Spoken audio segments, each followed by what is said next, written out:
The influence and ambition of big business, the mission creep of so-called woke thinking, the cancel culture, the suppression and smearing of those who dare to question. Shockingly, the conditioning starts in the youngest of minds.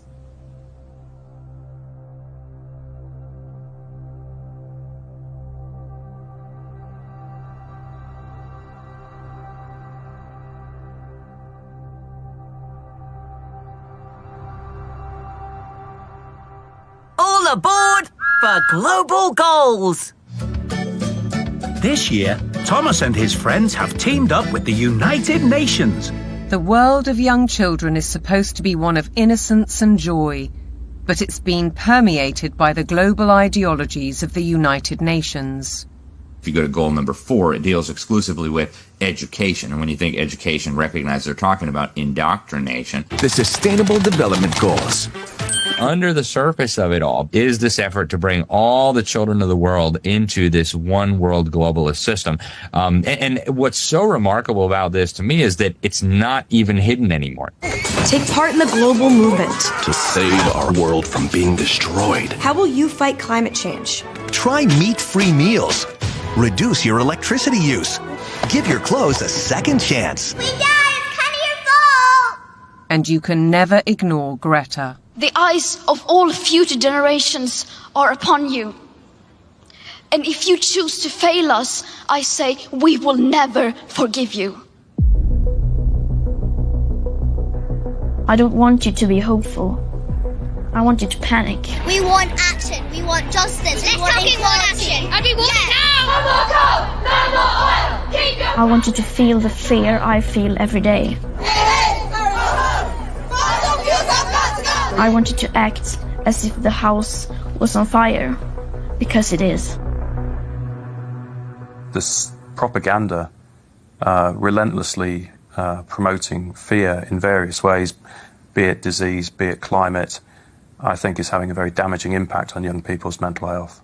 The disasters that continue increasingly to afflict the natural world have one element that connects them all: the unprecedented increase in the number of human beings on the planet.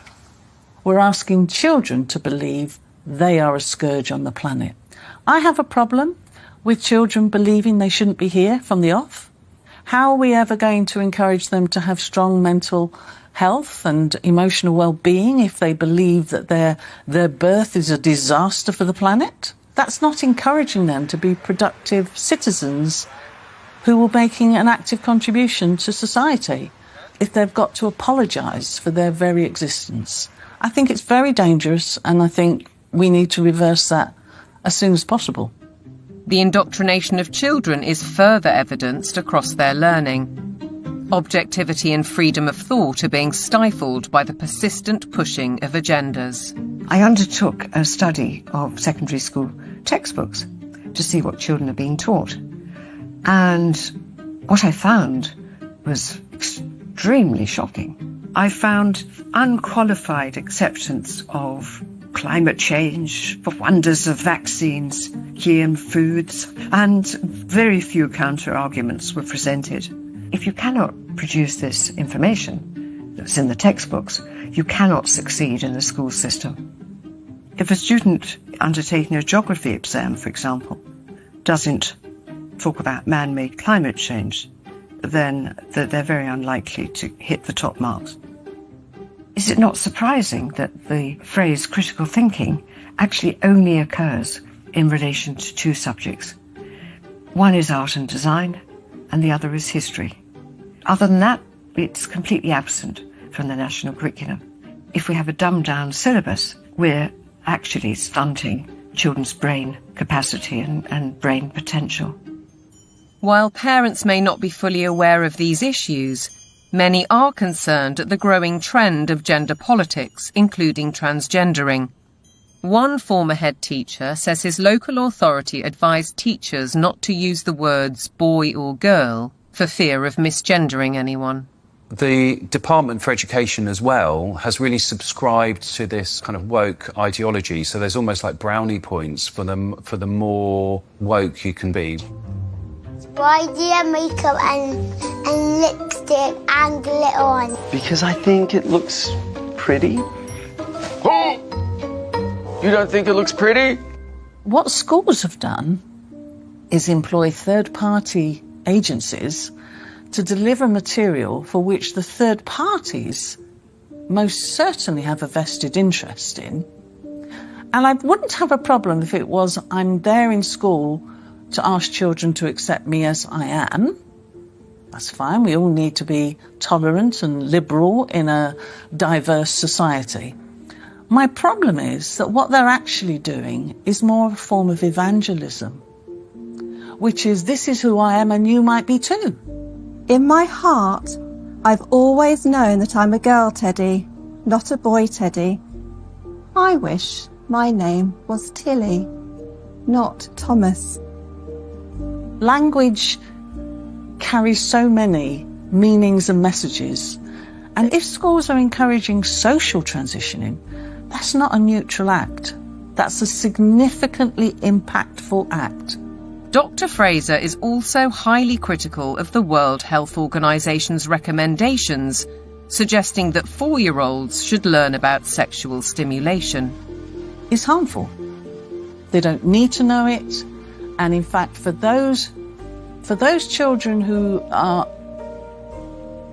perhaps victims of adult abusers, how will they ever know the difference between what is happening within the home if they're encouraged to also explore that part of themselves within a school curriculum?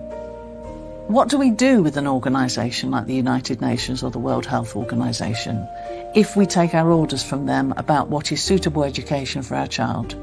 How do we say, no, we're not doing that, we want a change? Teachers are sent on courses to embrace the diversity dogmas, and many buy into them. But Fairclough says that those who don't keep quiet for fear of reprisals.